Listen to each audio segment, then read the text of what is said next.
के बारे में। आज की क्लास में अपन डिस्कस करने वाले हैं फ्यूल सेल्स के बारे में कि फ्यूल सेल्स क्या होंगे। ठीक है, फ्यूल सेल्स क्या होंगे, इनका मेन एप्लीकेशंस क्या हैं और किस प्रकार से ये थर्मली प्लांट्स के द्वारा जो इलेक्ट्रिकल पावर जनरेट किया जाता है उनके कंपैरिजन में ज़्यादा एफिशिएंट क्यों है। ठीक है, तो what are the fuel cells? Fuel cells, fuel cells, fuel cells. एक बार मैं थोड़ा इसको टेक्निकली पेज को थोड़ा ठीक कर लेता हूँ। फ्यूल सेल्स क्या होंगे, कई बार इसमें टेक्निकली कुछ प्रॉब्लम्स आ जाती है। या fuel cells, fuel cells, pen की थोड़ी थिकनेस अपन चेक कर लेते हैं एक बार। फ्यूल सेल्स, ठीक है बेटा। तो जनरली क्या होते हैं कि फ्यूल सेल्स जो होंगे एक प्रकार से इलेक्ट्रोकेमिकल या गैल्वेनिक सेल ही होते हैं। फ्यूल सेल्स जो होंगे एक प्रकार से इलेक्ट्रोकेमिकल या गैल्वेनिक सेल ही होते हैं। फ्यूल सेल्स, अरे यार, फ्यूल सेल्स एक प्रकार से इलेक्ट्रोकेमिकल सेल या गैल्वेनिक सेल होते हैं। इलेक्ट्रोकेमिकल सेल या गैल्वेनिक सेल होता है, गैल्वेनिक सेल। ठीक है, इलेक्ट्रोकेमिकल सेल्स होते हैं या फिर गैल्वेनिक सेल्स होते हैं। और जनरली ये थर्मली प्लांट्स के द्वारा जो इलेक्ट्रिकल पावर जनरेट होता है उनके कंपैरिजन में मोर एफिशिएंट्स होते हैं। तो सबसे पहले अपन ये पढ़ेंगे कि फ्यूल सेल्स क्या होंगे। तो fuel cells are the electrochemical, fuel cells are the electrochemical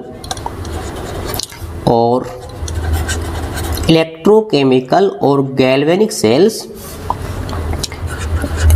इलेक्ट्रोकेमिकल्स और galvanic cells that convert the energy obtained by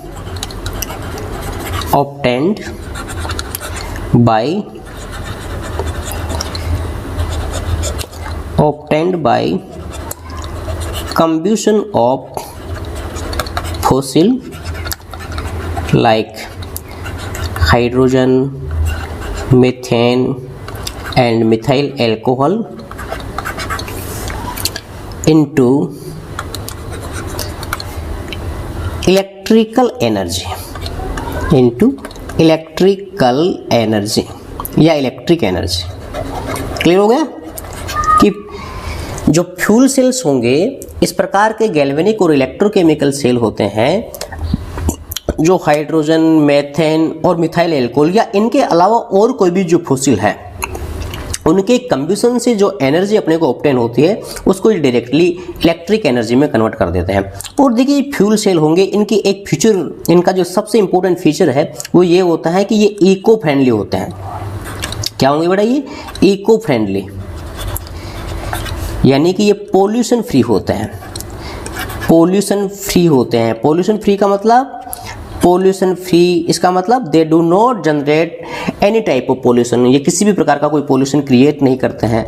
और इनकी जो वर्क एफिशिएंसी होती है फ्यूल सेल्स की, जो वर्क एफिशिएंसी होगी वो वर्क एफिशिएंसी नियर अबाउट 70% होती है। क्लियर होगा।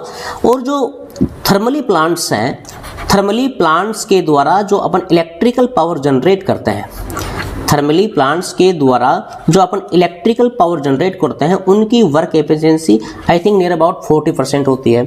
और ये ज़्यादा मोर एफिशिएंट क्यों नहीं है? इसलिए नहीं है ये मोर एफिशिएंट क्योंकि ये पोल्यूशन क्रिएट करते हैं, क्योंकि ये पोल्यूशन क्रिएट करते हैं। ठीक है, इसके स्थान पर, इसीलिए थर्मली प्लांट्स के स्थान पर फ्यूल सेल्स ज़्यादा एफिशिएंट है। इसका रीजन अपन पढ़ चुके हैं पहले। फ्यूल सेल्स क्या होंगे, ज़्यादा एफिशिएंट क्यों हैं, इको फ्रेंडली होते हैं, पोल्यूशन फ्री होते हैं और इनकी वर्क एफिशिएंसी 70% होती है। ठीक है, अब एक जनरली अपन ये पढ़ते हैं कि 1961 में जो अपोलो स्पेस प्रोग्राम था, Apollo space program, Apollo space program. और इस अपोलो स्पेस प्रोग्राम में एस्ट्रोनॉट्स के लिए जो पीने के पानी की व्यवस्था की गई थी, एस्ट्रोनॉट्स के लिए जो पीने के पानी का अरेंजमेंट हुआ था वो इन फ्यूल सेल्स के द्वारा जो वाटर वेपर बनी थी, इसकी मैं इक्वेशन लिख देता हूँ। फ्यूल सेल्स के द्वारा जो वाटर वेपर बनी थी, ये वाटर वेपर 2H2G, और इस वाटर वेपर का कंडेंसेशन, इस वाटर वेपर का कंडेंसेशन करने के बाद में वाटर बना, और ये वाटर ही पीने के पानी के रूप में as a drinking water, as a drinking water astronauts को काम में आया था, एस्ट्रोनॉट्स। ठीक है, तो जनरली फ्यूल सेल्स होंगे वो पोल्यूशन फ्री होते हैं, इको फ्रेंडली होते हैं, इनकी वर्क एफिशिएंसी बहुत अच्छी होती है। ये एक प्रकार से इलेक्ट्रोकेमिकल या गैल्वेनिक सेल होते हैं जो किसी भी फॉसिल, जनरली अपन ये काम में लेते हैं हाइड्रोजन, मीथेन और मिथाइल एल्कोहल।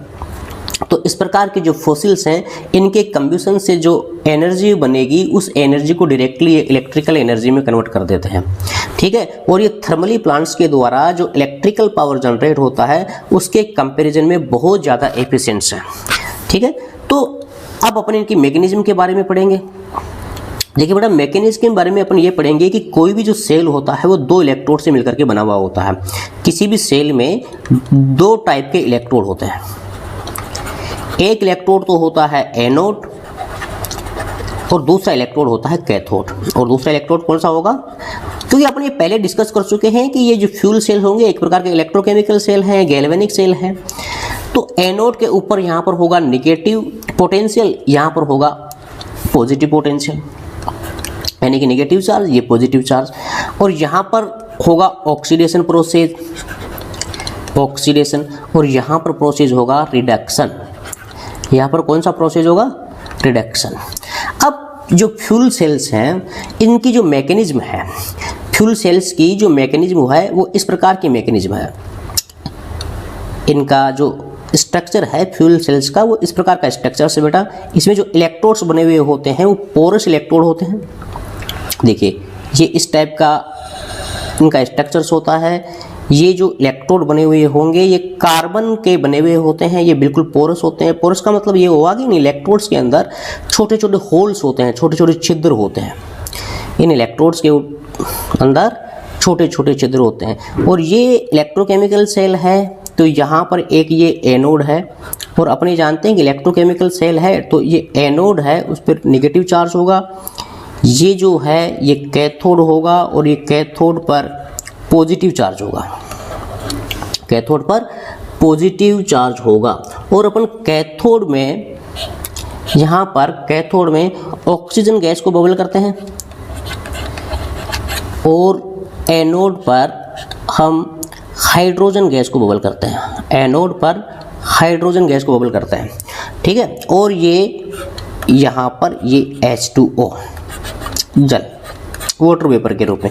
और यहाँ पर जो इलेक्ट्रोलाइटिक सॉल्यूशन होता है, ये इलेक्ट्रोलाइटिक सॉल्यूशन होता है एक्वेटिक सॉल्यूशन ऑफ, ये जो पोरस इलेक्ट्रोड है, ये पोरस इलेक्ट्रोड है। ठीक है, पोरस इलेक्ट्रोड। और ये इलेक्ट्रोलाइटिक सॉल्यूशन होता है वो सोडियम हाइड्रोक्साइड का इलेक्ट्रोलाइटिक सॉल्यूशन होता है, सोडियम हाइड्रोक्साइड का इलेक्ट्रोलाइटिक सॉल्यूशन होता है। ये जो कार्बन के इलेक्ट्रोड्स हैं बिल्कुल पोरस होते हैं। पोरस का मतलब इनके बीच में छोटे छोटे होल्स बने हुए होते हैं, और इन इलेक्ट्रोड्स की रिएक्टिविटी को बढ़ाने के लिए या इलेक्ट्रोड रिएक्शंस को बढ़ाने के लिए जो कैटलिस्ट काम में लेते हैं, इन इलेक्ट्रोड्स की रिएक्टिविटी को बढ़ाने के लिए जो कैटलिस्ट काम में लेंगे वो कैटलिस्ट होता है बेटा एक बिल्कुल पाउडर्ड फॉर्म के रूप में, यानी फाइनली, यानी बिल्कुल चूर्ण के रूप में, फाइनली डिवाइडेड प्लेटिनम और palladium metal, finally divided platinum और पैलेडियम मेटल, जो इंक्रीज द इलेक्ट्रोड रिएक्शन। वो क्या करेंगे? Increase the electrode reaction, increase the electrode reaction. ये जनरली इसकी मैकेनिज्म हो गया। ठीक है, क्लियर हो गया? क्लियर। तो यह ध्यान रखना, एनोड की ओर अपन हाइड्रोजन गैस को बबल करेंगे, कैथोड की ओर अपन ऑक्सीजन गैस को बबल करेंगे और ये पोरस इलेक्ट्रोड होते हैं, तो मैं एक जनरली इसको लिख देता हूँ कि जो इलेक्ट्रोड बने हुए होते हैं वो कार्बन के बने हुए होंगे। ये इलेक्ट्रोड बिल्कुल पोरस होते हैं। पोरस का मतलब ये हुआ बेटा इनमें छोटे छोटे छिद्र होते हैं, तो विथ होल्स बने हुए होते हैं। और इनमें फाइनली डिवाइडेड प्लेटिनम और पैलेडियम जो मेटल होगी वो इनकॉर्पोरेटेड होती है। इनकॉर्पोरेटेड का मतलब ये जो प्लेटिनम और पैलेडियम मेटल में इनमें धसी हुई होती है, ताकि ये क्या करेंगी, ये कैटालाइसिस का काम करती है। कैटालाइसिस का मतलब इलेक्ट्रोड की रेट ऑफ रिएक्शंस को ये बढ़ा देगी। अब इसके बाद में अपन इलेक्ट्रोड्स पर होने वाली कैथोड व एनोड रिएक्शंस को पढ़ेंगे, यानी कि ऑक्सीडेशन और रिडक्शन प्रोसेस को पढ़ेंगे। ठीक है, अब देखिए सबसे पहले अपन ने पढ़ा ना अभी कि कैथोड के ऊपर ऑक्सीजन गैस को अपन बबल करते हैं, तो कैथोड यहाँ पर हो रहा है प्रोसेस कौन सा, रिडक्शन। कैथोड पर कौन सा प्रोसेस हो रहा है, रिडक्शन। ये ऑक्सीजन गैस को बबल करेंगे बेटा, यहाँ पर ऑक्सीजन गैस बबल हो जाएगी। और जो एनोड की प्रोसेस में जो इलेक्ट्रॉन डोनेट किए जाएंगे, यानी कि 4 मोल इलेक्ट्रॉन डोनेट होंगे, वो इलेक्ट्रॉन यहाँ पर एक्सेप्ट होंगे और ये 2s2, राइट। अब ये 4 मोल इलेक्ट्रॉन्स को गेन करने के बाद में ये 4 मोल ऑफ हाइड्रोक्साइड आयन बनाएगा।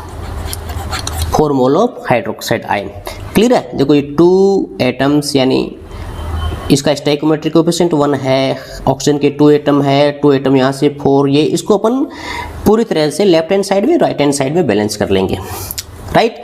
अब एनोड पर होने वाली रिएक्शंस, एनोड पर ऑक्सीडेशन प्रोसेस होगा।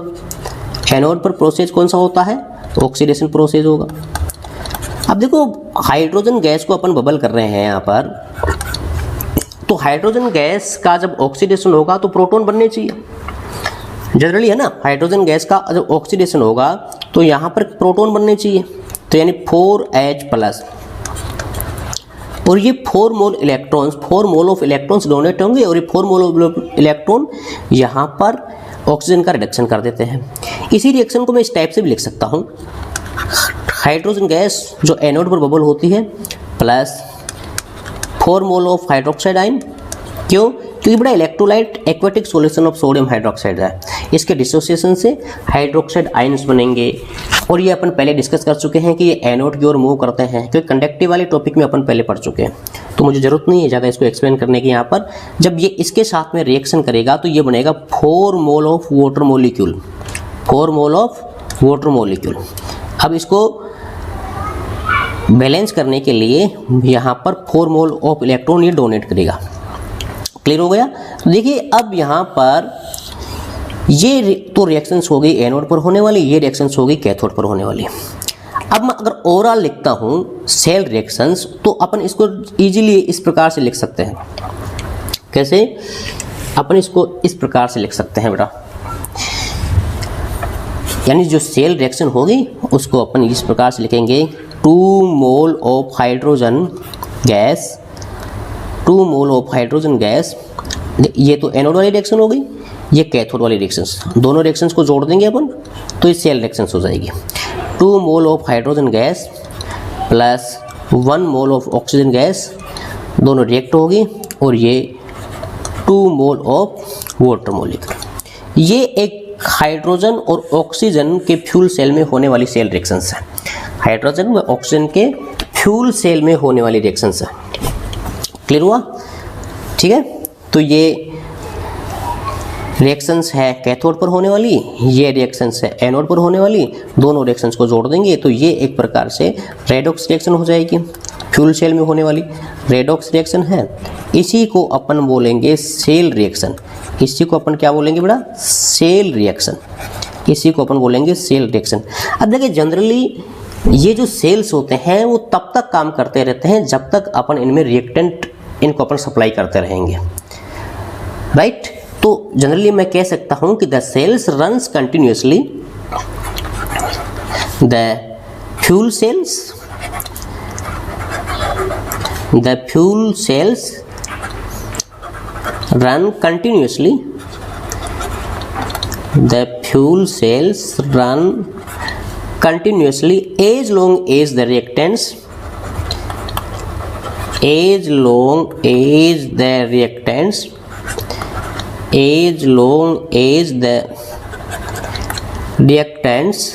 are supplied.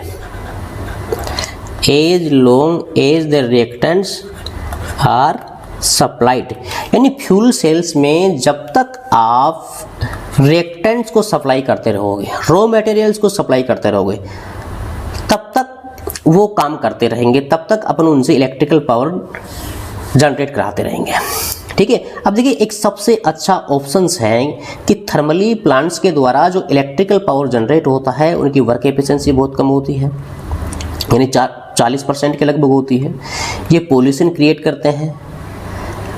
तो ये जो फ्यूल सेल्स हैं जहाँ पर हमें इलेक्ट्रिकल पावर की कम मात्रा में ज़रूरत पड़ती है, वहाँ पर ये फ्यूल सेल्स को अपन अच्छा ऑप्शन मान सकते हैं। और ये फ्यूल सेल्स इसी प्रकार से किस चीज़ में काम में आएंगे बेटा, ये है ऑटोमोबाइल। फ्यूल सेल्स का जो मेन यूज होगा वो होगा ऑटोमोबाइल्स के बारे में। बस में भी फ्यूल सेल्स काम आते हैं, ट्रेन्स में भी काम आएंगे, जहाँ पर कम मात्रा में इलेक्ट्रिकल पावर की ज़रूरत पड़ती है। और आजकल फ्यूल सेल्स के बारे में रिसर्च भी बढ़ रहा है कि इनकी वर्क एफिशिएंसी को अपन कैसे बढ़ा सकते हैं। ठीक है ना, बेस्ट क्वालिटी के कैटलिस्ट्स को काम में लेकर के अपन इनकी वर्क एफिशिएंसी को बढ़ा सकते हैं। ठीक है, ये ट्रेन्स के बारे में, मोटरसाइकिल्स के बारे में, ये है मोटरसाइकिल्स में भी इनका एक अच्छा यूज होता है बैटरीज के रूप में। तो ये हुए जनरली फ्यूल सेल्स। तो जनरली अपन फ्यूल सेल्स के बारे में क्या पढ़ चुके हैं कि बेटा what are the fuel cells, what are fuel cells और इनका मेन यूज क्या है, ये कैसे इको फ्रेंडली है, और इन पर होने वाली इलेक्ट्रोड रिएक्शंस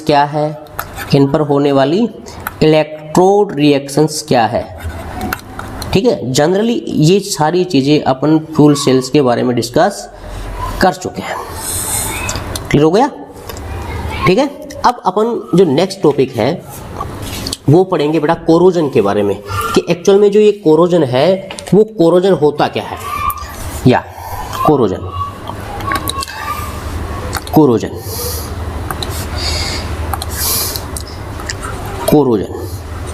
देखिए, कोरोजन एक इलेक्ट्रोकेमिकल प्रोसेस होता है। सिंपल सी भाषा में मैं बात करूं, कोरोजन एक इलेक्ट्रोकेमिकल प्रोसेस होता है।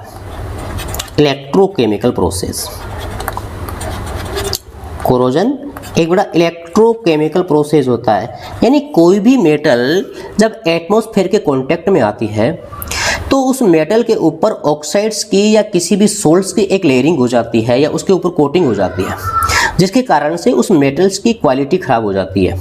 इसी इलेक्ट्रोकेमिकल प्रोसेस को अपन कोरोजन कहेंगे, राइट। तो कोरोजन होता है एक प्रकार से इलेक्ट्रोकेमिकल प्रोसेस होता है। और ये जनरली कोरोजन जो होगा वो एक तो एयर और वाटर की प्रेजेंस में होता है, होगा, यानी जो कोई एटमॉस्फेरिक रिएक्शंस के कारण से, एटमॉस्फेरिक रिएक्शंस के कारण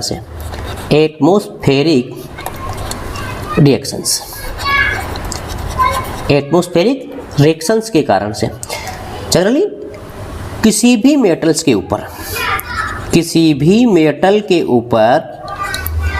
एटमॉस्फेरिक रिएक्शंस के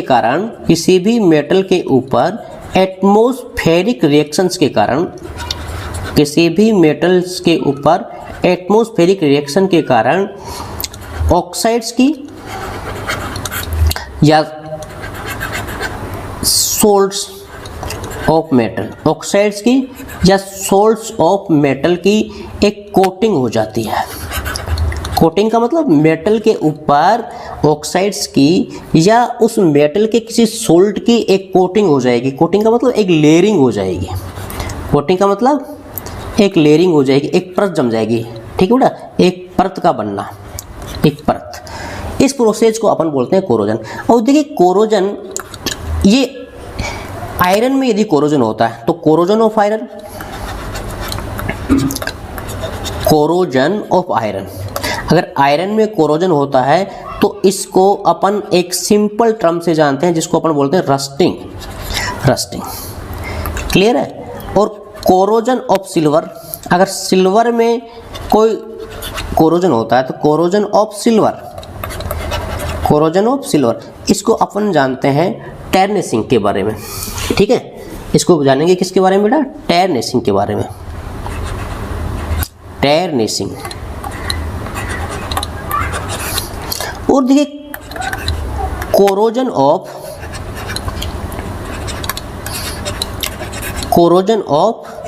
copper and bronze, corrosion of copper and bronze, copper के ऊपर या ब्रोंज का यदि कोरोजन होता है तो एक ही हरे कलर की बिल्कुल ग्रीन कोटिंग हो जाती है मेटल के ऊपर, ग्रीन कोटिंग हो जाएगी, green coating upon the surface of metal, upon the surface of metal, upon the surface of metal. ठीक है, कोरोजन ऑफ कॉपर और बोरॉन, यानी कॉपर या फिर ब्रोंज की सरफेस के ऊपर एक ग्रीन कलर की कोटिंग हो जाएगी, सिंपल। तो जनरली कोरोजन प्रोसेस क्या होगा? कोरोजन प्रोसेस एक इलेक्ट्रोकेमिकल प्रोसेस होता है, ये एयर और वाटर की प्रेजेंस में होता है। जनरली अपन ये कह सकते हैं कि ये एटमॉस्फेरिक रिएक्शंस के कारण से होता है। किसी भी मेटल की जब एटमॉस्फेयर के साथ में रिएक्शन होती है या कोई भी मेटल जब एटमॉस्फेयर के कांटेक्ट में आती है तो उस मेटल की सरफेस के ऊपर, अपर सरफेस के ऊपर ऑक्साइड्स की या उस मेटल के किसी सोल्ट की कोटिंग हो जाती है, लेयरिंग हो जाती है। इसी को अपन जनरली कोरोजन कहेंगे। और देखो जब लोहे का कोरोजन होता है यानी लोहे की जंग लगती है तो उसको अपन बोलते हैं रस्टिंग। सिल्वर का जब कोरोजन होता है तो उसको अपन बोलते हैं टर्निशिंग। और कॉपर या ब्रोंज के ऊपर जब कोरोजन होता है तो कॉपर की मेटल या फिर ब्रोंज के ऊपर एक ग्रीन कलर की कोटिंग हो जाती है बेटा। क्या हो जाएगी? एक ग्रीन कलर की कोटिंग हो जाएगी। ठीक है, अब ये एक इलेक्ट्रोकेमिकल प्रोसेस है। इसको अपन इस प्रकार से समझ सकते हैं कि इलेक्ट्रोकेमिकल प्रोसेस क्यों है, ये एक प्रकार से इलेक्ट्रोकेमिकल प्रोसेस क्यों है, राइट। तो देखिए जनरली मैं एक चीज़ लिख रहा हूँ यहाँ पर, इन corrosion,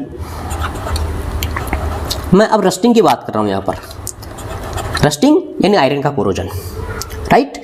in corrosion a metal, in corrosion a metal is oxidized, in corrosion a metal is oxidized by loss of electron, by loss of electrons to oxygen, loss of electrons to oxygen and formation of oxides, and formation of oxide and formation of oxides। Clear हुआ कि corrosion में कोई भी metal जो होती है electron donate करके oxidise हो जाएगी और जो इलेक्ट्रॉन डोनेट करती है वो इलेक्ट्रॉन ऑक्सीजन एक्सेप्ट कर लेता है और इस प्रकार से जो इलेक्ट्रॉन डोनेट करने वाली मेटल ऑक्साइड बना लेगी और इस ऑक्सीडेशन प्रोसेस में जो इलेक्ट्रॉन डोनेट होंगे उन इलेक्ट्रॉन्स को ऑक्सीजन कैरी कर लेता है। अब अपन यहाँ पर रस्टिंग की बात कर रहे हैं। रस्टिंग का मतलब the corrosion of iron, rusting का मतलब द कोरोजन ऑफ आयरन। अब यहाँ पर ये जो आयरन मेटल है, आयरन मेटल है बेटा ऑक्सीडाइज हो जाएगी। किस में ऑक्सीडाइज हो जाएगी? आयरन में, फेरस आयन से। यहाँ पर ये +4 आवे तो 4 मोल इलेक्ट्रॉन्स डोनेट करेगी। मैंने कहा ना ये कि इलेक्ट्रोकेमिकल प्रोसेस होता है, ये एक प्रकार से इलेक्ट्रोकेमिकल प्रोसेस होगा। तो ये इलेक्ट्रोड रिएक्शंस के लिए स्टैंडर्ड इलेक्ट्रोड पोटेंशियल कितना होता है अपन ने पहले डिस्कस कर चुके हैं इस बारे में। अपन पहले इस बारे में पढ़ चुके हैं बेटा कि आयरन जब फेरस आयंस में ऑक्सीडाइज होगा तो इसके लिए, इस इलेक्ट्रोड प्रोसेस के लिए जो पोटेंशियल होगा वो होगा -0.44 वोल्ट, -0.44 वोल्ट। क्लियर हुआ? अब जो रस्टिंग का आयरन होता है, जो रस्टिंग ऑफ आयरन होता है किसकी प्रेजेंस में होगा? एयर की प्रेजेंस में। और वाटर की प्रेजेंस में, एयर की प्रेजेंस में और ये वाटर की प्रेजेंस। अब इस प्रोसेस में देखो कोई भी ये मेटल सरफेस है, देखिए ये कोई भी मेटल सरफेस है। आप अपना रस्टिंग पढ़ रहे हैं तो सपोज करो ये आयरन मेटल है, और आयरन मेटल में क्या होगा, ये Fe है, ऑक्सीडाइज हो जाएगा किसमें, Fe+2 आयंस में।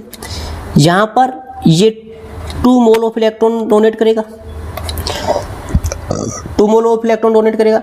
अब ये जो Fe+2 आयंस है वो H+ की प्रेजेंस यानी ऑक्सीजन की प्रेजेंस में फिर ये Fe+ फर्दर ऑक्सीडेशन हो जाएगा।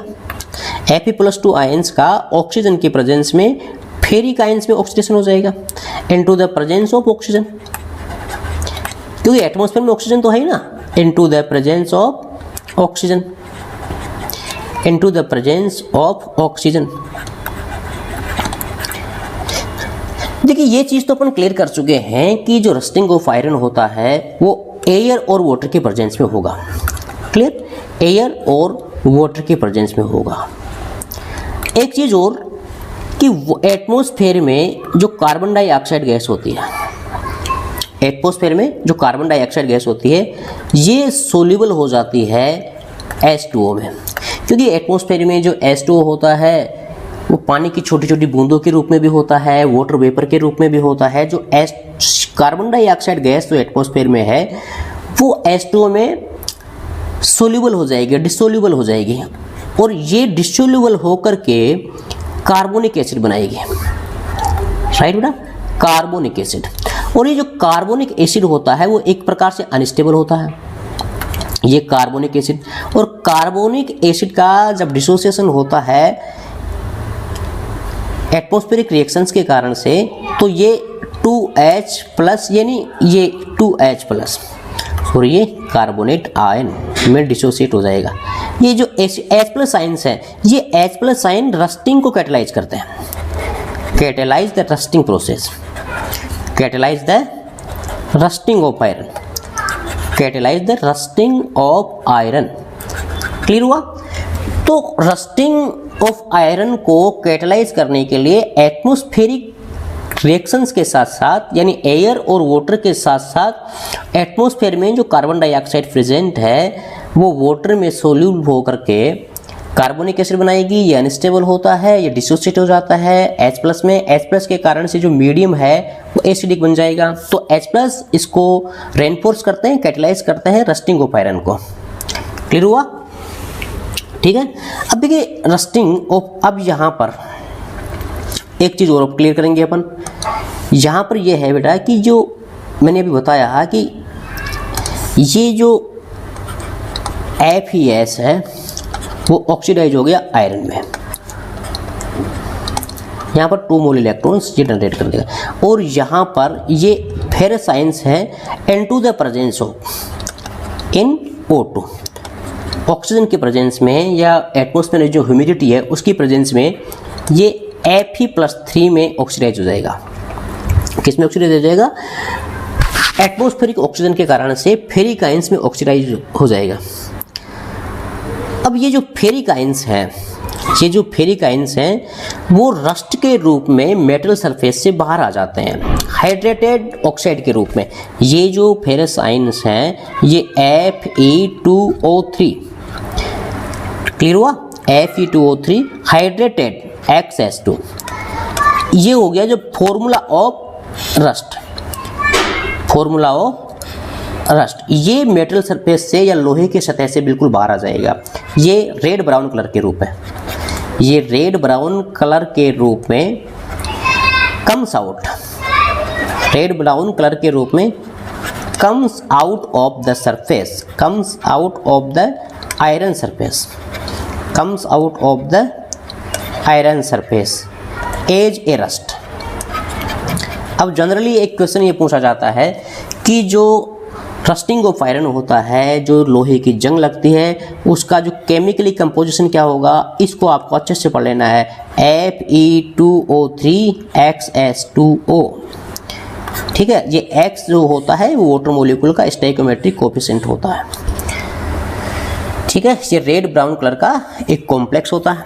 अब इसमें जो होने वाली इलेक्ट्रोड रिएक्शंस है उसको अपन पढ़ेंगे। तो अभी अपन डिस्कस किया था कि एनोड पर जो होने वाली रिएक्शंस है जिसका स्टैंडर्ड इलेक्ट्रोड पोटेंशियल कितना था, या 2Fe यानी आयरन मेटल है, ऑक्सीडाइज हो जाएगी बेटा 2Fe+2 आयरन में, और ये 4 मोल इलेक्ट्रॉन्स यहाँ पर डोनेट होंगे, 4 मोल इलेक्ट्रॉन्स डोनेट होंगे। और इसके लिए जो स्टैंडर्ड इलेक्ट्रोड पोटेंशियल था अभी अभी अपन ने पढ़ा है वो होता है equal to -0.44 volt.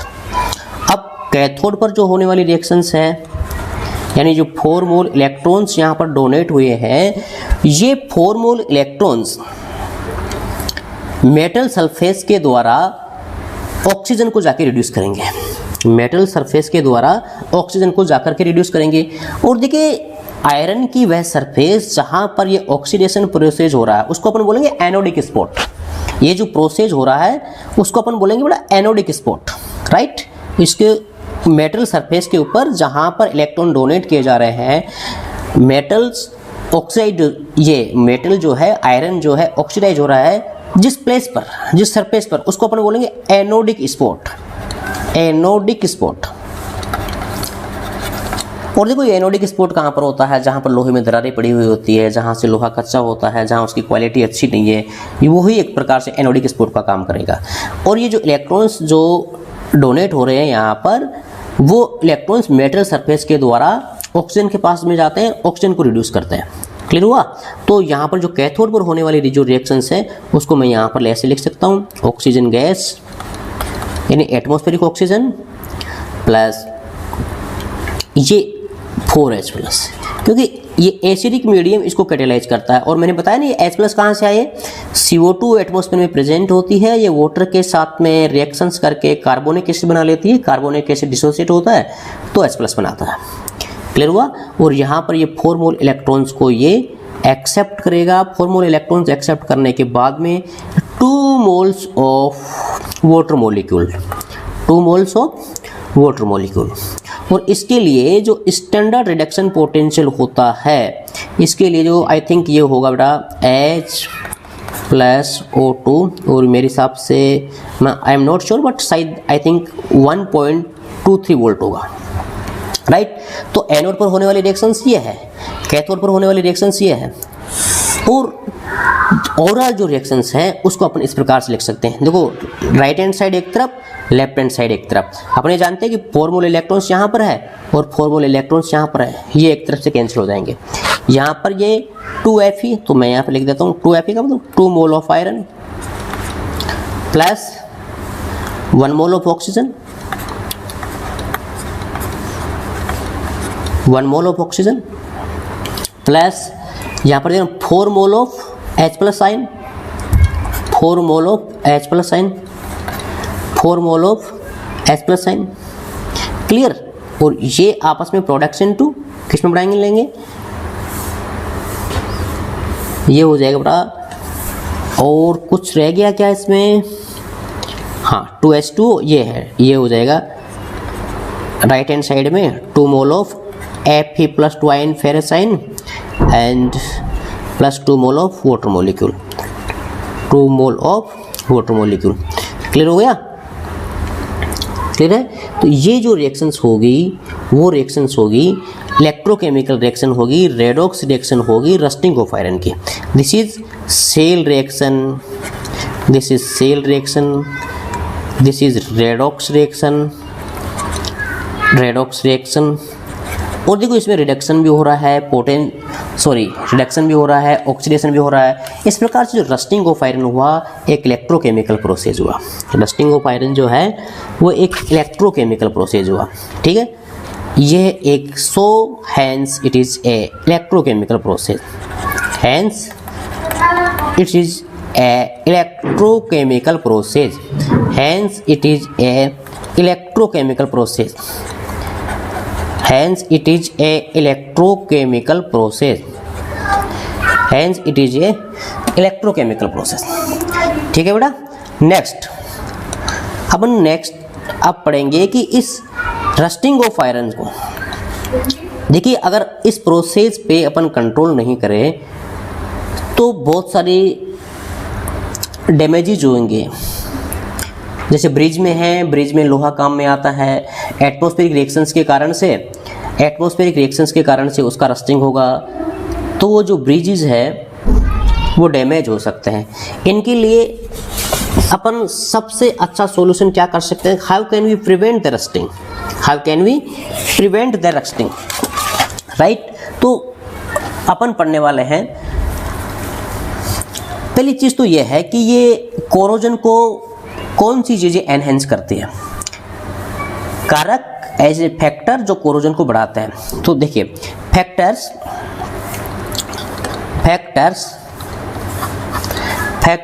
which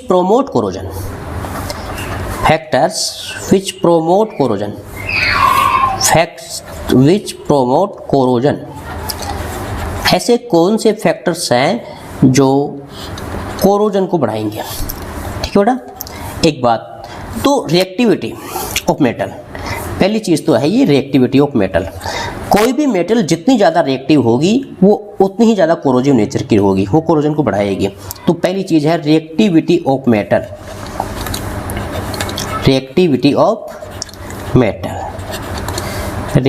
of metals.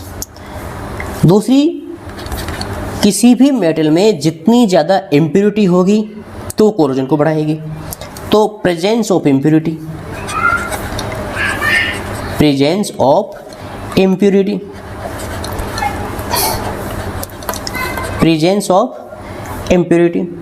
तीसरी चीज द प्रेजेंस ऑफ एयर या ह्यूमिडिटी और वाटर, द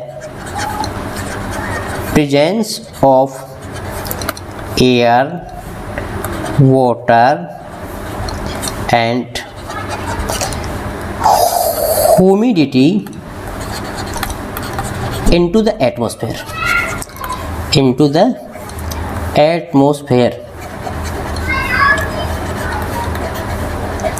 एटमॉस्फेयर में जितनी ज़्यादा वायुमंडल की नमी होगी वो ह्यूमिडिटी को बढ़ाएगी। एक चीज़ और कि मेटल्स में जितना ज़्यादा टेंशन होगा, टेंशन इन मेटल्स,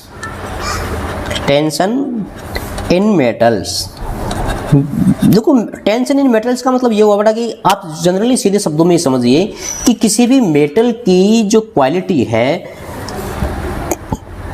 अच्छी क्वालिटी होगी तो उस मेटल के ऊपर कोरोजन ज़्यादा नहीं होगा। अगर मेटल्स की क्वालिटी ज़्यादा ठीक नहीं है तो जल्दी से ख़राब हो जाएगी। तो अपन ये समझते हैं कि जिस मेटल में जितनी ज़्यादा टेंशन होगी वो मेटल उतनी ही जल्दी रस्टेड हो जाएगी, राइट। और एक है presence of the electrolyte,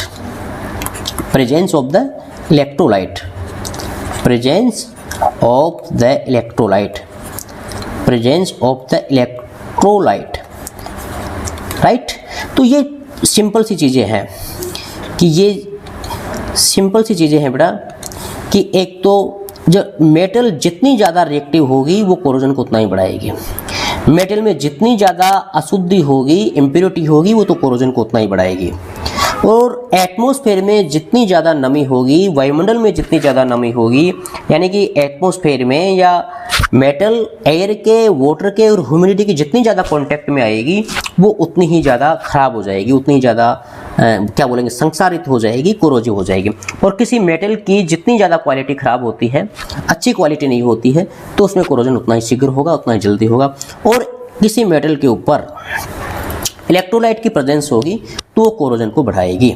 electrolyte की प्रेजेंस के कारण से भी किसी भी मेटल का कोरोजन बढ़ जाता है, ठीक है ना। जैसे मान लीजिए कोई भी लोहे की कोई भी प्लेट है, यदि आप उसको ऐसी मिट्टी में डाल दीजिए, वो मिट्टी जो एसिडिक नेचर की है या उसमें कई प्रकार के सोल्ट्स हैं, तो वो फिर जल्दी ख़राब हो जाती है, ठीक है। अब अगर ये प्रेजेंस को बढ़ा देते हैं तो अब अपना नेक्स्ट टॉपिक ये होना चाहिए कि अपन इस कोरोजन को रोके कैसे। तो prevention of corrosion, prevention of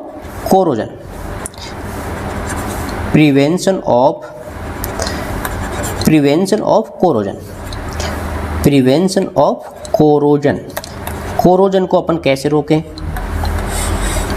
prevention of corrosion. तो कोरोजन को कैसे रोकेंगे भाई, राइट। कोरोजन को इस प्रकार से रोक सकते हैं बेटा अपन, पहला या बैरियर प्रोटेक्शन, पहली चीज है barrier protection, barrier protection, barrier protection,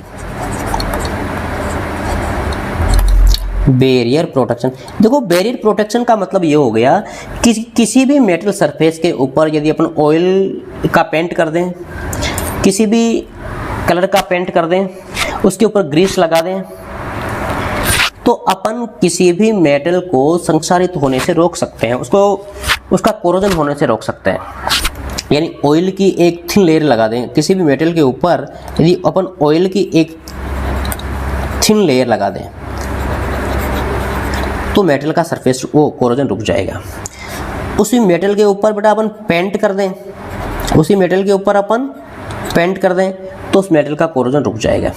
उस मेटल के ऊपर यदि अपन ग्रीस लगा दें, उस मेटल के ऊपर यदि अपन ग्रीस लगा दें तो उसका कोरोजन रुक जाएगा, ठीक है, उसका कोरोजन रुक जाएगा, ठीक है। अब नेक्स्ट नंबर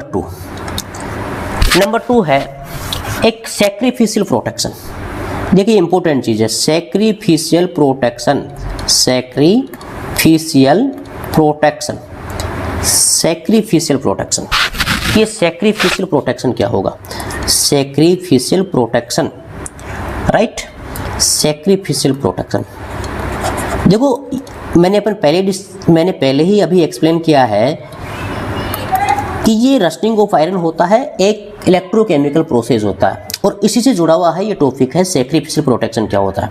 देखिए लोहा है, ये जैसे मान लीजिए सपोज करो मेरे पास में लोहे की ये रोड है, ये एक बड़ा लोहे की एक ये रोड है, दिस इज आयरन रोड, ये आयरन रोड है, ये लोहे की रोड है, लोहे की छड़, लोहे की छड़, द रोड ऑफ आयरन।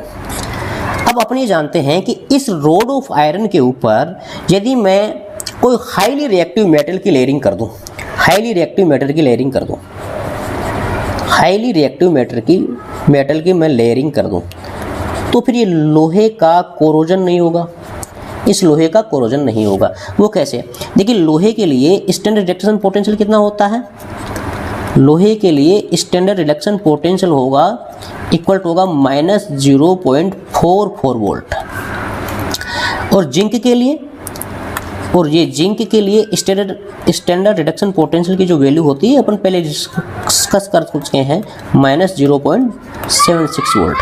और इसी प्रकार से